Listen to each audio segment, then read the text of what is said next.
is not in-person media, in-person, building in-person connections. Mm-hmm. Right. Because social media stands the risk of getting abused. It stands the risk of being quickly ignored. It stands the risk of sounding like everybody else, especially with bots and stuff now, that I would strongly urge not to minimize in-person connections. But social media is great. I mean, I think it is probably a very easy way to build such but I also want to caution that you make a much better impact in person than you do on social media. Mm. Okay. So social media could be like the opening act. Right. Social media could be the first step. Social media could be where it starts, but it shouldn't end on media. It should Mhm. translate from med Twitter to I got to work with you and I feel differently after I worked with you. So Right. yeah, social media is vital. It's important. I mean, there are people who are making careers out of social media these days. The future is probably going to be more social media driven, to be honest, but do not neglect the power of in Mm. person, especially when everyone else is going to a social. The IMG Roadmap is the only podcast dedicated to coaching international medical graduates in success blueprints for this unique pathway. I am Dr. Nina Loom, your host, a previous IMG turned hospital medicine physician, healthcare administrator, speaker, and coach. I empower, encourage, and equip you with actionable steps that you can take towards the residency position of your dreams. Hello, we are live. Thank you so much, everybody, for joining me. I have this amazing guest, Dr. Nina Loom, who is from IMG Roadmap. She is an extraordinaire who really specialty is helping IMGs get into residency programs. So a lot of my audience are international medical graduates. So we want to learn all the tips and strategies from Dr. Nina Loom. So can you introduce yourself? Hi, everyone. I am Nina Loom.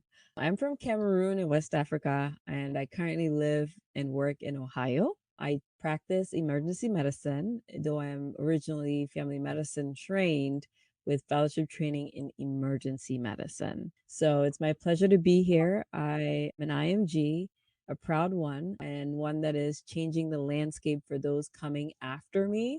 I'm a podcaster, a blogger, a content creator, and all the social media things at imgroadmap.com. It's the only place that I utilize to spread the word in helping international medical students and graduates into residency positions across the United States. Right. Thank you so much for your services. Just thinking back years ago, I wish I had people guiding me because there were so many mistakes that I made and I did not match the first time. So a lot of expensive mistakes. So now let us Yes. dive deeper. Okay. As somebody who has gone through this and also helped people, what are the Mhm. biggest challenges you've seen IMGs face when applying for US residency program? So, there's several challenges that an IMG can encounter when they start this process. And I like to break them down as internal processes and external processes. The external challenges are typically around the lower retention rate for IMGs into residency. And that's not necessarily a bad thing, in my opinion, because if you look at the medical landscape, it was made and created to increase the number of physicians in the United States. But sure, the initial intention was to get Americans into these positions to work in their respective hometowns, right? Mhm. And so when IMGs entered the chat, right, we're Mhm. coming to a sort of a well-oiled machine, and we're having to find our place in that system. And so by default, we're not the ideal candidate, right? Because Mhm.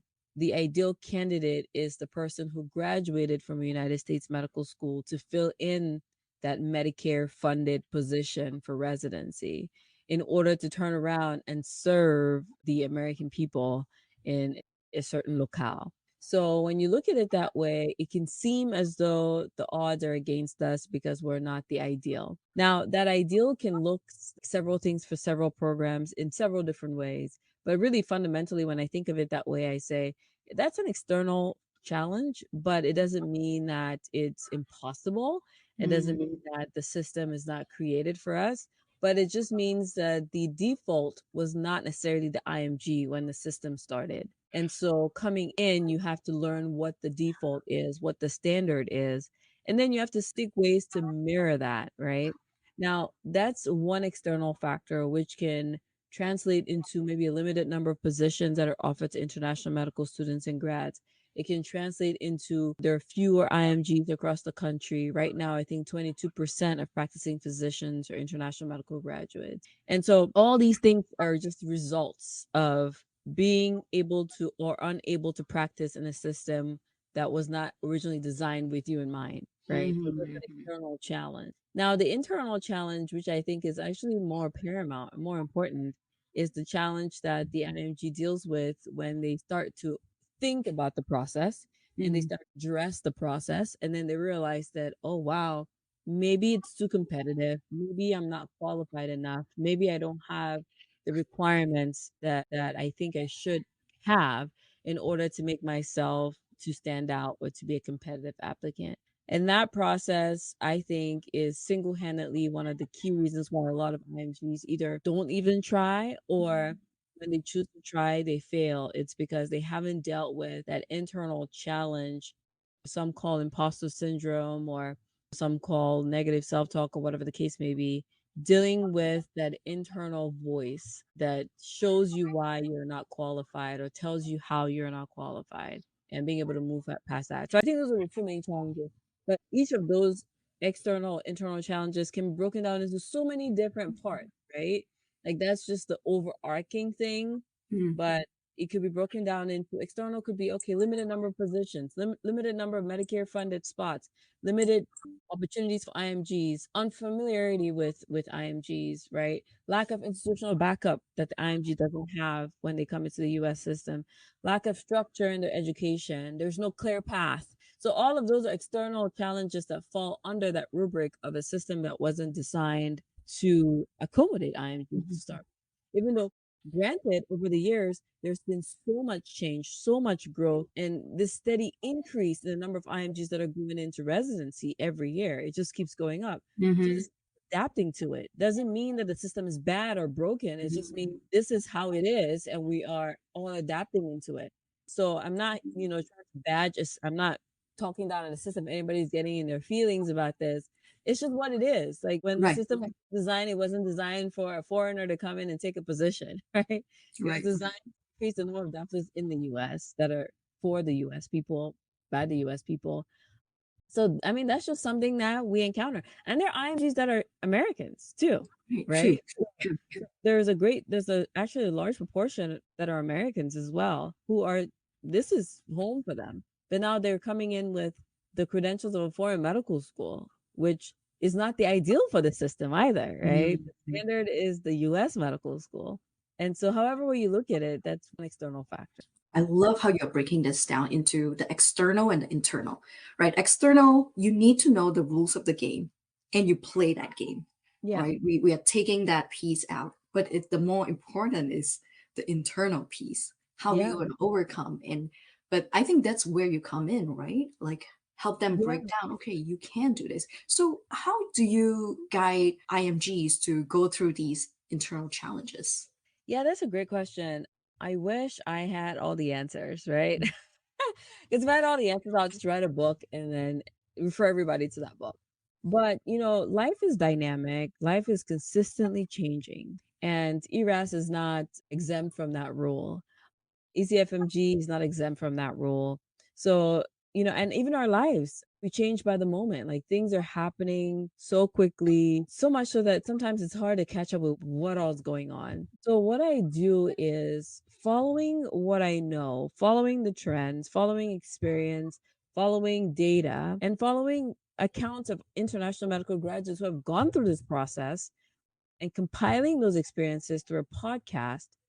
I've been able to sit back and say, wait, there's a method to this madness. There is a framework that seems to work for the majority of people who end up being successful in this process. Yes, there's a component of grace, there's a component of favor, there's a component of chance, there's a component of hard work, There's a component of resiliency, but sometimes for the person who is starting out, all they see is overwhelm. All they see is the insurmountable task ahead of them. And I realized for whatever reason, I think God gave me a gift of being able to teach and being able to understand and break things down for people in a way that they sometimes are just so overwhelmed to see. It's not that they don't know, it's that's not where their focus is. And so I started to use that gift of character development or self improvement and apply it in the professional space as a physician into how can we develop ourselves into the ideal candidate that we Mm, can make ourselves attractive to programs even when we're not that ideal person, right? mm, And so I started to realize that there's a method to it, there's a framework to it, there's a presentation, there's certain skill sets that you need to embody, there's certain character traits that you need to embody. And over years, over I think now 10 years of doing this, I've been able to sit back and say, okay, if you were fresh in the game, new to the system, here's how we're going to approach this. Whether you're an American who went to foreign school mm, or you're a foreign grad who went to foreign school and you're moving to the United States, whether you require a visa or you have a green card, this 7 steps, if you can apply them, then here's how you could create a successful medical outcome for yourself. And through trial and error, right? So putting other medical students and graduates through this process, I was able to develop a program that allows for them to be able to not only grow professionally, but grow in their personal development as well in a way that allows them to be able to build this competitive portfolio that they seek. I mean, long of the short is there's a process and not everybody fits that, not everybody has the same background, qualifications. We're not all coming in with the same CV, right?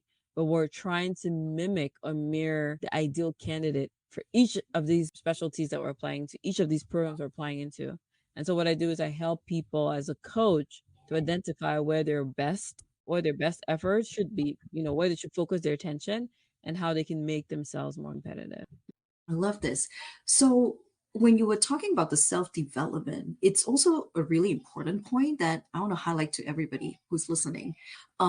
It's not just the goal is not just getting into residency, it's about thriving because Yeah. when you get there, you are learning a completely new system. And if you don't learn, like you don't embody that sort of, I'm going to practice this in American system, you are going to go back to your old ways and you're not going to fit. So just to briefly tell about my background, I did my internship, medical officer. Like I have like 4 or 5 years of experience back in Malaysia. And when I came out, it's going to be a piece of cake. Oh my gosh, it was completely different. I had to relearn everything. So it's kind of a humble pie. Having that kind of self-development piece, like what Dr. Loom is saying, is so important. We want to thrive later. Yeah, So I think I like what you said, it's humble pie because yeah, I really agree with that because there's a lot that comes into play when you are growing in your career. And even though a lot of people don't think that they're at the point that they should focus on their personal development because that's not what they're seeking out. They're mhm, seeking a career growth experience, mhm, but it really starts with your personal development mhm. first. Yeah. And whether you see it or not, or whether you identify it or not, that is where the rubber meets the road. Like Mhm, that's really where the process starts. But and I get a lot of students who come into my program because, hey, I want to match into residency. But by the time they leave, they tell me what I've gained here is more important than just the fact that I match. Yeah, you get your goal, mhm, but that personal development piece is what's going to keep you excelling in residency. It's mhm, what's going to keep you thriving on difficult days. It's what's going to keep you from burnout. It's what's going to help you get into fellowship. It's what's going to help you be great on your job when you start your new job down the road as an attending. And 10 years, 5 years, 4 years, you decide you want to do private practice. That those personal development skills are what will keep you going mhm, and selling through those other parts of your life. mhm. It's amazing what personal development can do for a person. And now you were talking about the internal side. What about external? Do you have like what are the main 5 things that we need to overcome to get into residency? Yeah, so external, let's start with the most important thing is the examinations. Okay.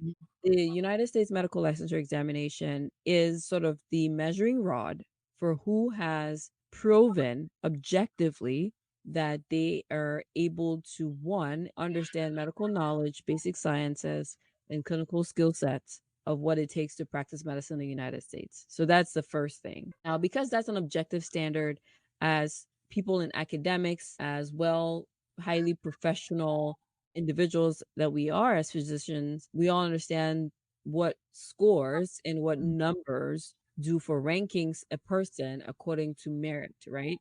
We all understand the influence of merit in academics.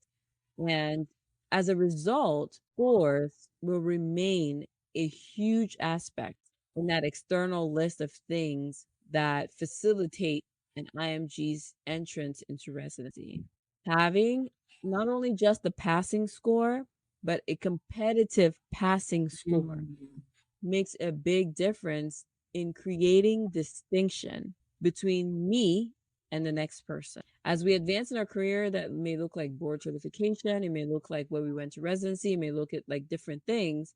But at this stage in your career, scores are your number one. So your number one external factor that I know keeps IMGs outside of the gate, so to speak, is low or poor performance on examination. Now, to that same token, failure on those examinations or on those exams are also considered strongly by certain specialties as well in certain specific programs. So low performance, poor performance, both are key items that the IMG must be cognizant of when they're starting the process. There is no conversation around getting to residency that doesn't evolve around your scores. Yeah. It's Yeah. just not. Right. Right. That's the first step, right? Now, that's the first external factor is your scores. The second external factor, which whether we agree or not, right? We don't like to think of medicine as a place where there's nepotism or a place where there is any chance for favoritism and things like that. But who you know also goes a long way in medicine. Why? That is part of the human connection. It's part of the humankind that the people you know will influence the rooms that you walk into. So, point in case, I'm on your podcast right now because we've met each other somewhere now, Right. and we've now gotten to know about one another. I would never be on your podcast if you had no idea of who I was. And vice versa. You've been on my podcast before. And if I didn't know about the work you were doing in research, I wouldn't have had any inclination to want to speak with you. Right. But you had been doing your work before we met, and your work was able to speak for you before we met. Take that same example as to who you know in the medical space. You keep doing your work. So you keep working on your research, you keep working on your whatever you're doing, okay, practicing in your country, whatever you're doing, you keep doing that. But simultaneous with that, you're making connections in the academic space. And then your work is going to speak for you when you have made those connections already. So I think the mistake is, sometimes as highly motivated professionals in a system that is based off of merit, we talked about scores being our merit. We think that that's all that it takes to make us stand out, right? We think that if we just get 5, 6, 7 publications, we're good. But if those publications are not taken to a certain stage, if those publications are not being talked about in a certain circle, being published in a certain journal, if you're not presenting that poster at every conference that would want to hear about it, it's as good as on your computer. So who gets to meet your publication is what makes it different. If any picks it up, it's a big deal. If nobody picks it up, it's not a big deal. Right. Who makes a big difference. But person is just going to be an addition to your academic work, your meritable work in your scores and also in your whatever you've accumulated in the back end research, publication, a prior clinical experience, whatever your background carries. But who is a huge external factor. And that's what distinguishes us from American grads is they have their institutions to back them up. There's no question when you come and you say, hey, I graduated from Berkeley, right? Oh, I know what that is. Your experience is valid because everybody knows about it. But when you're a foreign grad, nobody knows about what you went to med school. Your experience is not quite valid yet. You have to prove it. So who can be one step in proving validating your experiences here. I think those are two good external points we can. Am I reading between your lines that you need to have social media presence Am I really? I'm like, am I? Are you Is that making this up, or is that really what I'm saying? So I think, I think that social media is a great asset for all of us. However, I still believe in person. It's not in-person media, in-person, building in-person connection. Mhm. Right? Because social media stands the risk of getting abused. It stands the risk of being quickly ignored. It stands the risk of sounding like everybody else, especially with bots and stuff now. That I would strongly urge not to minimize in-person connections. But social media is great. I mean, I think it is probably a very easy way to build such connections. But I also want to caution that you make a much better impact in person than you do on social media. Mm. Okay. So social media could be like the opening act. Right. Social media could be the first step. Social media could be where it starts, but it shouldn't end on media. It should Mhm. translate from med Twitter to I got to work with you and I feel differently after I worked with you. So Right. yeah, social media is vital. It's important. I mean, there are people who are making careers out of social media these days. The future is probably going to be more social media driven, to be honest, but do not neglect the power of in person, especially when everyone else is going to a social media. Mhm. This may be your opportunity to create professional connection with physicians in person, especially with the Mhm. kind of closing out. So how do IMGs? I think I get this question a lot. Like, oh, I'm from India. I'm from somewhere else. I try to email them and people are ignoring. How do we get that connection? They feel like they can't find a way in. Like, do you have a special strategy for that? Yeah. I think that's a great question because it's something that I also go in depth with and teach my students that I coach is a lot of us have bad manners. I'm going to just say that right. Oh, yes. We have really Right. bad manners. A lot of us do not understand the concept of respect, the concept of personal space, the concept of boundaries, the concept of having good character. And good character will show itself in your email. It would show itself in your text. It would show itself in your level of entitlement. It would show itself in your demand. You're not owed anything by anybody. Nobody is mandated to mentor you, to coach you, or to give you any piece of advice. If they choose to do so, that's their choice. So I started by answering that question in stating these things because as someone who's on the internet, I've seen it all. Right. However, in and it goes back to what we were talking about earlier in the personal development portion of things. If you haven't worked on that aspect of yourself, your networking technique or scheme, it's not you're not gonna fill in the blanks. I've had students who've come to my program and they just, oh, give me the template.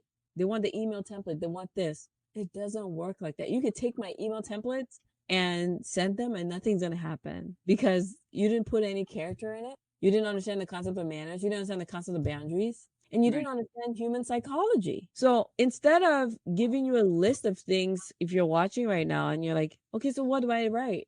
I can't tell you what to write because this is not something that you just copy and paste. You have to have first done that introspective work on yourself, develop a relationship and understanding with who you are, and then you can translate that in your professional interaction, understanding the receiver's boundaries, allowing them to give you permission into their space before you position yourself for an ask. And because you're asking for favors, your tone definitely matters. Your choice of words definitely count. Your presentation must be top notch. And the psychology in which you're asking or writing that request or writing that tweet or writing that email must be one that follows the basic tenets of human relationships. So you're going to address them with respect. You're going to ask them for permission before you present your ask. I think the sin of social media is there are no boundaries, right? Your profile is open, everybody can just see you. Yeah, that's opening statement.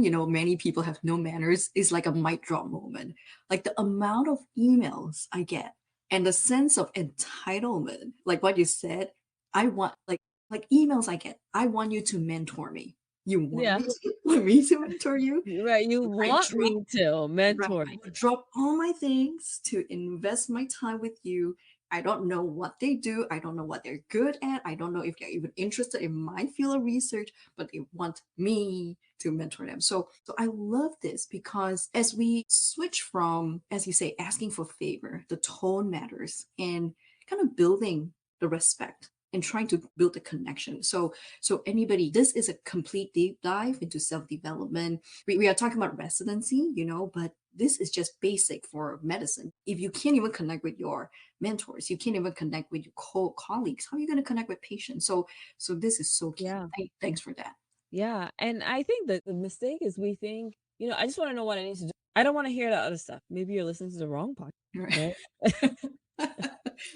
I guess you could look at a blog and look at the list. Right, right. Or maybe you could find another resource. And I think that's something that I've had to learn, because at first I would always want to answer everybody's questions and make sure everybody's happy. But then I realized that I was not solving their problems in the long term. Because when you do this for a while, you realize this person is still not getting results. I've told them everything they need to do. But how are they actually applying this? What framework are they using? That's why it's not working. Because you just told them what to do and they just did what you said to do. They didn't apply character, they didn't apply respect, they didn't involve their manners, they weren't considerate, no boundaries. And then they think, oh, wow, I'm just going to swipe this thing from our social media and post it here, and that should take care of it. I Right. wish it was that easy, Yeah. you know. So I want to switch gear a little bit.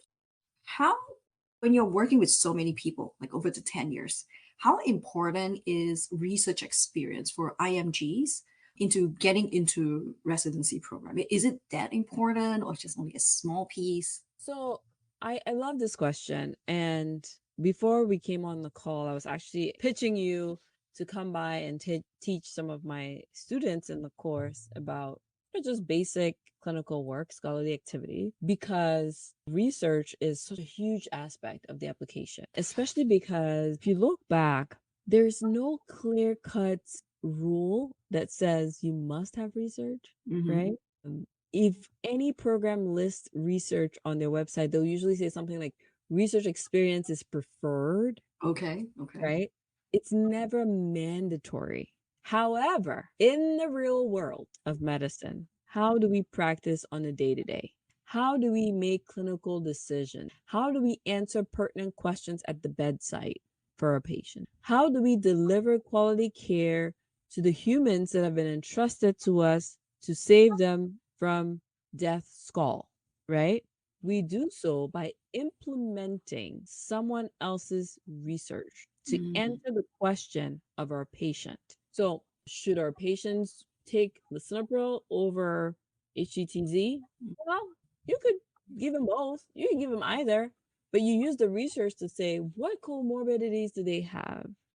Why would this be better for them in their renal disease over this? Or why would this be better for this person considering the renal disease over this? How do we make those assumptions? They're not assumptions, right? They're all based on research. So, because research is so fundamental in how we care for patients, I think it is imperative for anyone who is trying to prove distinction in his specialty to have some type of objective standard of showing the program that they are able to implement research in the clinical setting, whether it's that they have an understanding of making interpretations of research articles, or whether it's that they have the expertise of authoring research articles, or whether it's that they have some collateral experience in assisting in research articles. That is where I think fundamentally we make a difference for patient care, is by a lot of us extrapolate from research, and then some of us actually carry out the research. So you have those of us at the bedside that are implementing the researcher's work, and then you have those of us that are the researchers writing the papers, spending the time in the lab, doing the numbers, running the biostats, running the models, and identifying the answers for us. So when you look at residency application and you go through every single specialty and you look at the matched versus the unmatched, and you look at the research column, this is available information through NRMP. You look at the research column, there are certain specialties that have a higher regard for research experience than others. Primarily the surgical specialties, but even the medical specialties do highly regard research, especially if it's high quality research. And so when you look at that, you can almost say if every applicant is bringing an average of 3, 4 research-driven work or papers, then who am I as an IMG not to present anything, right? Right. Especially when this is becoming sort of a quasi objective standard of Mm. my understanding of care delivery, whether as a clinician or as a researcher. And there are some of us that are going to go all 9 yards and author randomized controlled trials and spend years working on different things. Some of us are going to be doing meta-analysis, systematic reviews. And then there's going to be the other smaller proportion that didn't get to participate in RCT, didn't get to go through an IRB process, didn't get to do maybe higher quality research or get recognized by large name publication and journals. But it's still imperative upon us to prove our understanding of research because there's no career in medicine that doesn't involve, or in science that Mhm. doesn't involve research. Right. So until we shift as IMGs from looking at it as I'm just here to check a box, I'm Mhm. here to get a paper because I think I need to have a paper, we start looking at it as how is this going to influence the trajectory of my career down the road beyond residency? And then applying research or participating in research then, not only to get that mean of 3 to 4 papers that everybody seems to have as an American grad or other IMG or, just check a box, it's understanding that fundamentally this is speaking for me in more than one way. So Mm. the summary is your research experience will speak for you in demonstrating your understanding of the clinical specialty you're applying into. It would also demonstrate your commitment to that specialty you're applying into. It will also be a method of showing that you can apply other people's research at the bedside because you've written 1 or 2 yourself. I love And this. and so it's breaking down how qualified you are for a program by showing the work that you've done. So it's a more meta concept, not just as you say, a checkbox is the thing you do. And also I would add one more thing is when you do a research project, you're asking questions, which is fundamentally what medicine is. You're asking questions and how to solve them. If you don't know how to ask questions, you're never going to apply evidence-based medicine. So it's like a bar you need to set for yourself in order to be part of this scholarly process to get into Yep. medicine. That way you become a truly a rounded doctor. So thanks for that. I agree. Like research is all about answering pertinent questions that make a difference in Mhm. the clinical landscape. And I think that's probably the most overwhelming concept, but also the simplest concept as well, right? Because your question could be anything. Your question could be, is this superior to this? Or it could be something completely unrelated to superiority or inferiority, but it's a comparison of like, I don't know. I'm trying to think of something completely bizarre as an example, but it can vary from anything, right? Mhm, From mhm, I'm proving the superiority of, I'm proving this is nonsense, right? mhm, Or I'm proving that this is right and this is wrong, or this is better and this mhm, is not. However the case may be, your research is also speaking to the kind of person that you are, especially when an employer who is a program director or a selection committee at a residency program, when they're looking at that, it's just not, oh, wow, you did research. It's what your research is saying about you, yes. is what your research is able to show about you. Wow, you took the time to do this and you were a part of this project. Oh, it's showing your commitment, hard work. It's showing your resiliency. It's showing how analytical you are, your critical thinking. You're the first author. Oh, wow, like that takes a lot of work. Mhm, mhm, yeah. So it's just not, I'm going to check a box because it makes me competitive. How is it making you stand out? It's because it's demonstrating these skill sets that subconsciously, even the people in the selection committee are looking for, but they sometimes can't overtly express it, right? It's like, why are we attracted to the person with 10 publications? Is Mhm, it because 10 publications was great? yeah. No, it's because it speaks to that person's character. It speaks to that person's critical thinking skills. It speaks to that person's innovative ideas. It speaks to who they are fundamentally and the kind of mind that it takes to involve yourself in that much work. And then I'm thinking, wow, well, if I'm running a science department here and we want to encourage research in our department, guess what I'm going to do? I'm going to hire the person who has proven to me that they have that Mhm. mindset. Right, it's the transferable skills. If you can show your commitment, doing extra things from what's expected, I can see the quality when you join the residency program. Right, right. Yeah, and I think you're right. It's 100% transferable skills. It's like, oh, you're bringing before residency. I wonder what you would do for when you get trained by it. That's what they're thinking subconscious. So, what advice do you have for IMGs to increase the chance of getting interviews? That's a good one. Oh my gosh. So we'll go back to the very beginning, which was where we were talking about external and internal factors. So now that the IMG listing, you've heard the external factors, you've heard some of the external factors, some of the internal factors. You definitely want to work on those things. So you Hmm. definitely want to work on a competitive USMLE performance. You definitely want to work on a building a network of whether it's mentors, advisors, people that can lead you down the right path. You definitely want to also work on the internal things that are maybe subconsciously holding you back, and that imposter syndrome and the voices that you've been reading on the blogs and the websites and all the past traumatic experiences as well that prevent you from sort of excelling in the path that you've chosen. So I think your first step is your USMLE work.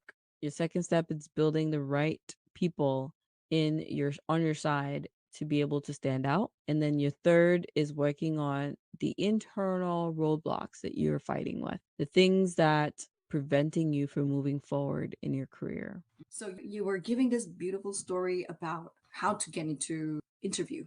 Yeah, yeah. So I was talking about interviews, and I was, what I was basically saying was, let's take it back to the very beginning of our conversation, right? Because I think sometimes it's, people come on these podcasts or listen, right? You're listening and you just want to give me 5 steps, just give me the answer. I just want to get the answer and get out of here, right? And they don't realize that it's not that straightforward. It's not that easy. If it was easy, you would have already done it by now.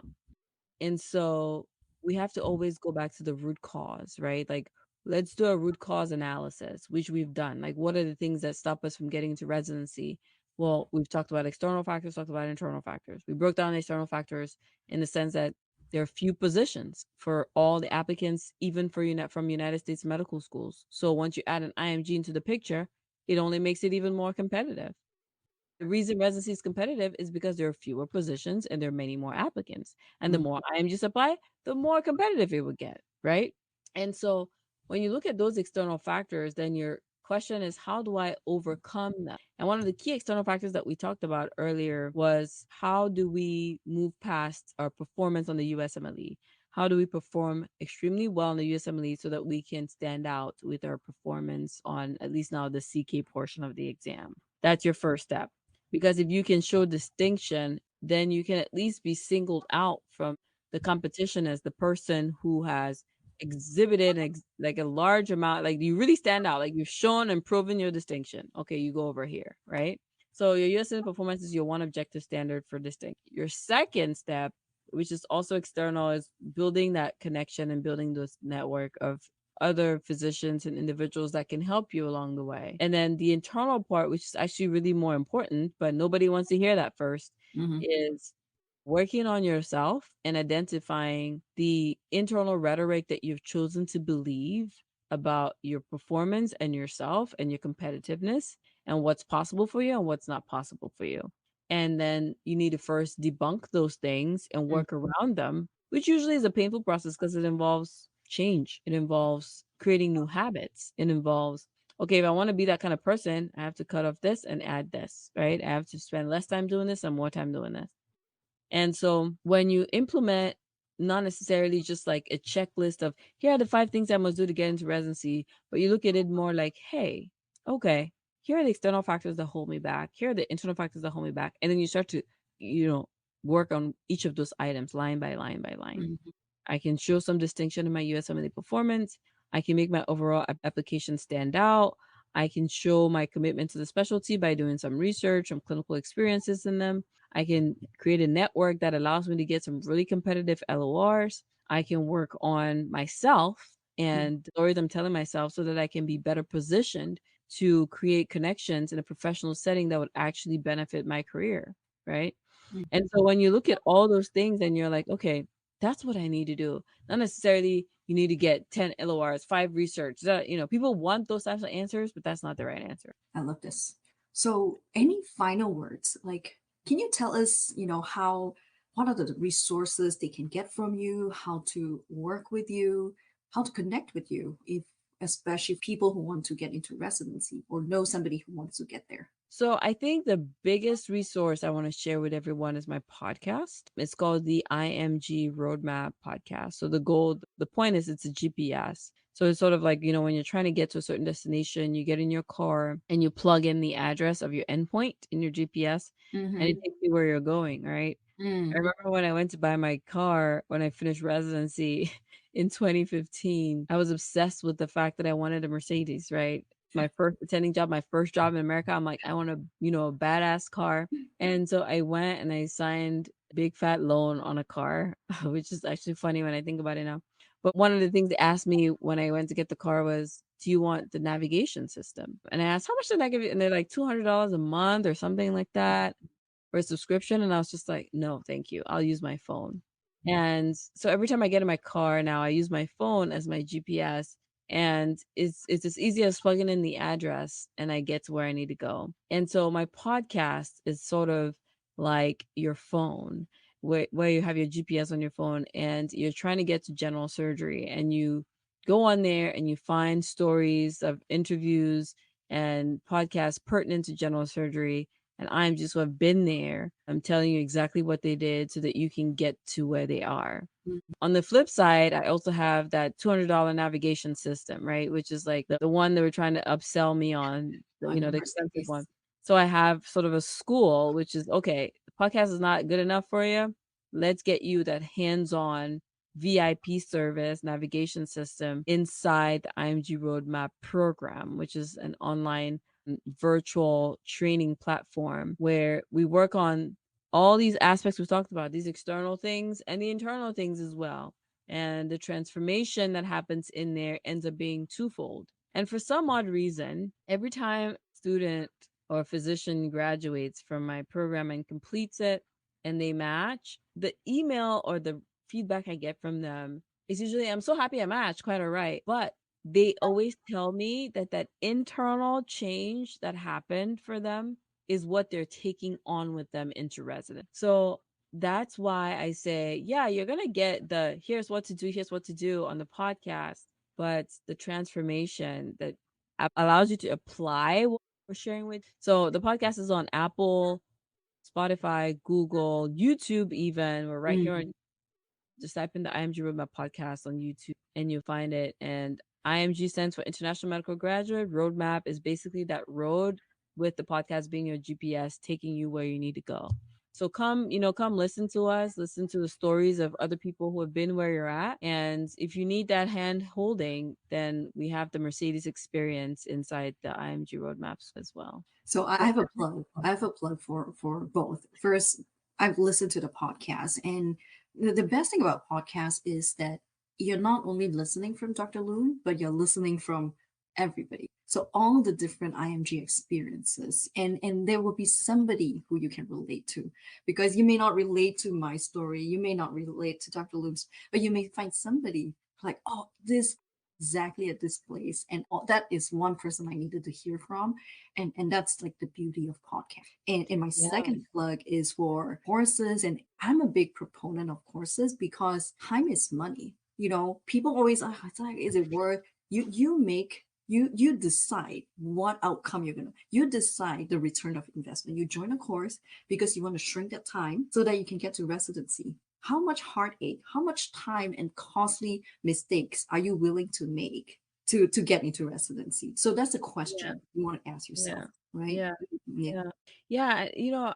And I think that that's a great concept to talk about because there's this notion in the international medical space, right? Hmm. That all this process is supposed to be handed to us without like any extra work or without even making the investment into the process. So, what do I mean by that?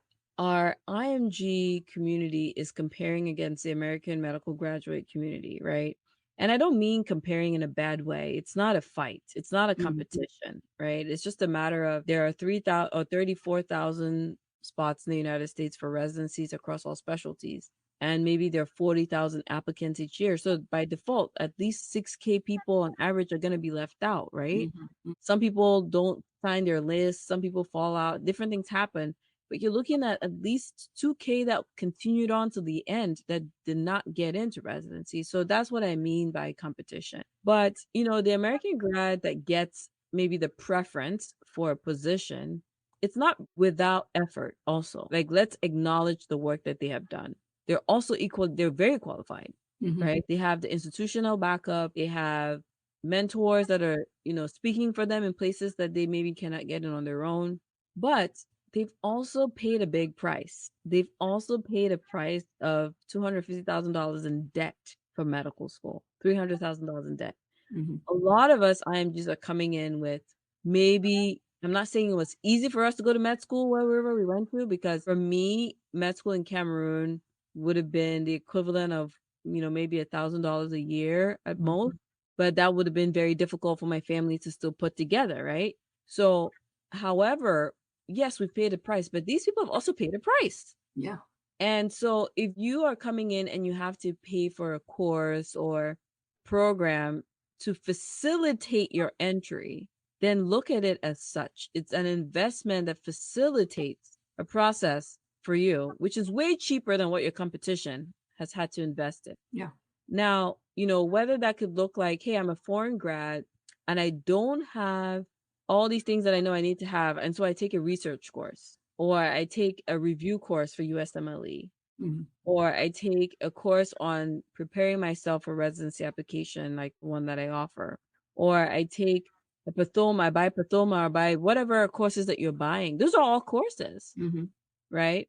But for some odd reason, we feel like we shouldn't have to invest in those things, which I don't understand why, right? Because you're basically gathering these experiences, gathering this expertise in a short period of time. You're avoiding mistakes that other people have made. You're basically paying a fee to avoid a costly mistake, accelerating your success into whatever you're seeking as your medical career outcome. And you're still paying a much lower price in the grand scheme of things. Yes, to you, it may feel like it's insurmountable, it may feel big, but look at it as this investment is still worthwhile. It's still a part of maybe what I would have been paying if I'd gone to school here, but much lower. But it's something that would allow me to avoid 1 year of making the same mistakes and then losing 1 year of income that I could have been obtaining because I was already in residence. Yeah. Yes. Yes and yes. So I missed my first match. So I completely feel it, the pain, the heartache, and the extra flight tickets to do observership, having no money after a year.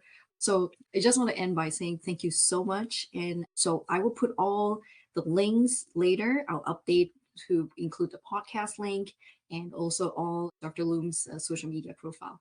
Thank you so much for all your wisdom. This is a super deep dive. A lot of my videos are much short form, very, very helpful because we want to look at the big picture thing and not just a checkbox. So thank you so much again. Thank you so much for having me. I really appreciate being here. All right. Have a good day, everybody. Take care. Look at you. I'm so proud of you for listening until the very end. And because of that, you deserve a reward. And I want you to go right now to drninaloom.com and download any of my free ebooks, whether it's for electives or clinical rotations, or even just whatever trials come your way as you navigate your IMG journey. Stay tuned for another episode coming up next.